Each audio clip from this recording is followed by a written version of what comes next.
we are now going to talk about Rare, because it is a big day for Rare, Mike, isn't it? It is a very big day for a very exciting show. Yeah, this is the first new Rare announcement in 4 years, is that right, Everwild? Yeah, it's great to be here with their new IP Everwild, but also still talking about Sea of Thieves and everything we're doing and what we're excited about.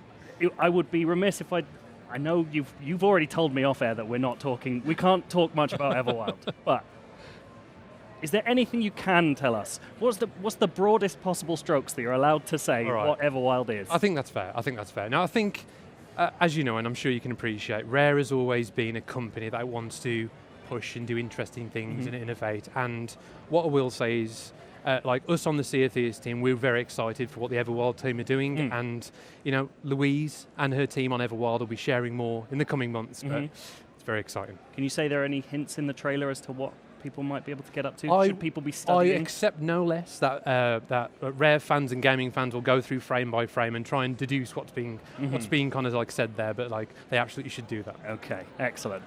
I won't bug you anymore. I know you're not going to say anything. I would love to talk about Rare as a 2-game studio. Yeah, again, sure. Though. This is really interesting to me. You've worked on one major project for such a long time, and now there are 2. I know that you've got a barn full of people at Rare HQ working on Everwild, and even more barns working on Sea of Thieves. And what does that mean for the company? It must be strange moving from that sort of solid whole to this is a bit more split up. And are you meeting over lunch and swapping stories about what you're working on? I mean, of course. I mean, we're an incredibly open company, and I think the best thing to kind of say is like it's just so exciting, even though like us on the Sea of Thieves team, knowing that just to kind of across the pond in the next barn, you've got this team kind of innovating and doing interesting things, and like to be at a company where we had a new IP with Sea of Thieves, and now we've got another new IP with Everwild. It's like just great place to work, great energy in the studio, and it's just wonderful to kind of share that with your teammates at work. Absolutely. It's a very exciting time for us as a studio. And of course we've got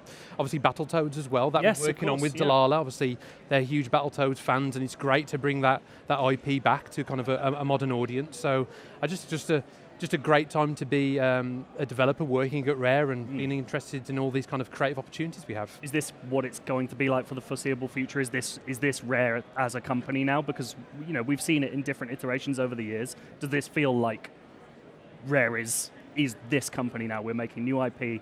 We're making interesting like your games as service and all that stuff. Like you're working in a kind of in a new way, it feels like. I think Rare as a company, the bit that's most inspiring about working there is that we've always got our eye on the future, and I think that's what you need to do in the games industry, is always kind of have your eye on those creative ideas that are coming next and bubbling up in the kind of the background. And like even if you are just working on one game, you've always got to have your eye on the future. Cool. Well, let's put our eye on the future of Sea of Thieves, which you can talk about a bit more openly. Well, I'll stop bugging you. Tell us about Seabound Soul. Like, what do you see as like the linchpin pieces of this update? Yeah, so the Seabound Soul includes our first new Tall Tale since Anniversary. Obviously, Anniversary time we released 9 Tall Tales as part of that Shores of Gold narrative, and this is the first new Tall Tale that uses those platform of tools to tell stories in the shared world.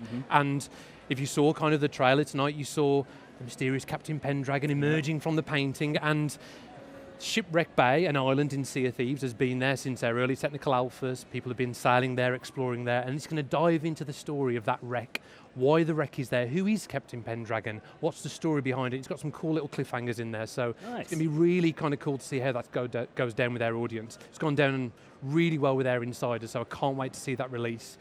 Other big part of Seabound Soul, of course, for us, they're tools, not rules. We always try and put new tools in the Sea of Thieves world. We've got fire, so fire bombs are coming to Sea of Thieves, and these are the first throwable weapon type. Right, yeah. So you can throw them, so you can use them in personal combat, you can use them in bounties, you can use them anywhere in the world, you can find them in barrels, but you can also load them into the cannons. So totally changes the gameplay in terms of how you engage with ship battles. There's also a water barrel on the ship now. Okay. So you've got easy access to water to put these fires out. Even if you leave a chicken on your hob and you let it burn over, you could come back to your ship on fire. So oh wow, so fire is a bit more of an actual sort of chemical element in the way the game plays out. Absolutely, it can spread across the ship and it can get out of control pretty fast. And again, a real game-changing element to Sea of Thieves. And then the same way you've seen us do in the last kind of monthly update, we always try and put quality of life improvements there, little changes to enrich the gameplay. So there's also the portable ammo crate in there. Oh, nice. So you can have the sniper in the crow's nest, you can have the little portable ammo crate that you can take down and restock, take that with you on an island to take on bounties. So just these, like the whole landscape of Sea of Thieves are changing by adding these little tools in there, and Seaburn Soul's got some nice ones in there. That's really exciting. I can't wait to see more. I am sad to say that we have run out of time already. These interviews are really short, man. We have got so much more coming from X019, so stick with IGN.